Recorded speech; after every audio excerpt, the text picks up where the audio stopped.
Good morning, Vietnam! Ce matin,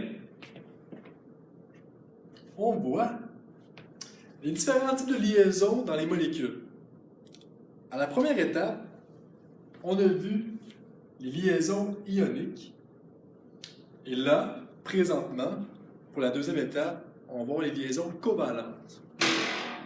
Mais, avant... Vas-y. Liaison ionique. Ici, là, un petit rappel par rapport au tableau périodique. Les familles d'éléments, c'est toujours les chiffres romains. Donc, les alcalins, première colonne, un petit rappel, on a une charge de plus 1. Alcalino-terreux ont tous une charge de plus 2. La troisième colonne, avec le chiffre romain 3, par exemple la famille de l'aluminium, ils ont une charge de plus 3. Donc, les trois premières colonnes, c'est des métaux. Ils donnent leurs électrons de valence. Ils donnent.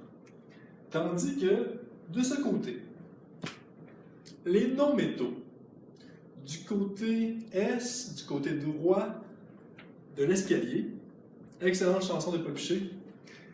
Ici, là, par exemple, la cinquième colonne, c'est un non-métal. Tous les éléments qui ont des charges négatives, sont des non-métaux. Tandis que le carbone, c'est un petit coquet. Parfois, une charge de plus 4 du côté des métaux, au niveau de la relation chimique. Parfois, il va agir comme un non-métal quand il va recevoir 4 électrons de valence. C'est un petit coquet. Parfois, il est plus 4, parfois, il est moins 4, ambivalent, on ne sait pas trop. C'est comme porter un chandail du Canadien et une casquette des Bruins, on ne sait pas trop. Donc, petit retour sur ça, c'est fait. Liaison ionique, c'est une relation entre un métal et un non-métal. Donc, entre les trois premières colonnes et les colonnes 5 à 7. Pensez au jeudi soir. Ici, là, un exemple. Si on prend du dichlorure de calcium, CaCl2.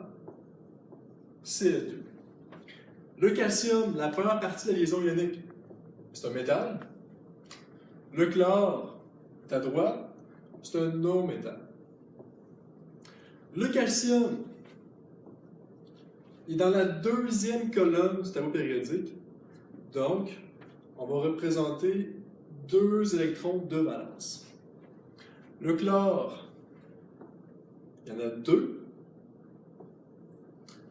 Chacun a 7 électrons de valence. Et là, le calcium, qui est le métal, il donne au chlore. Donc, il donne au premier receveur, puis ensuite une passe rapide au deuxième receveur. Donc, les non-métaux reçoivent les électrons, et le calcium, c'est le corps arrière, il donne. Donc ça, c'est une liaison ionique. Liaison ionique, là, c'est toujours entre un métal et un non-métal. Donc ça, si on fait un petit tableau de synthèse, relation entre un métal et un non-métal, est très important, il faut toujours mettre des flèches. S'il n'y a pas de flèches, c'est pas bon. Donc, le métal donne au non-métal, toujours. Et souvent, ça va former des sels. Donc, liaison ionique, relation entre métal et non-métal, et n'oublie pas de mettre la flèche. Donc, voici la leçon pour la liaison ionique.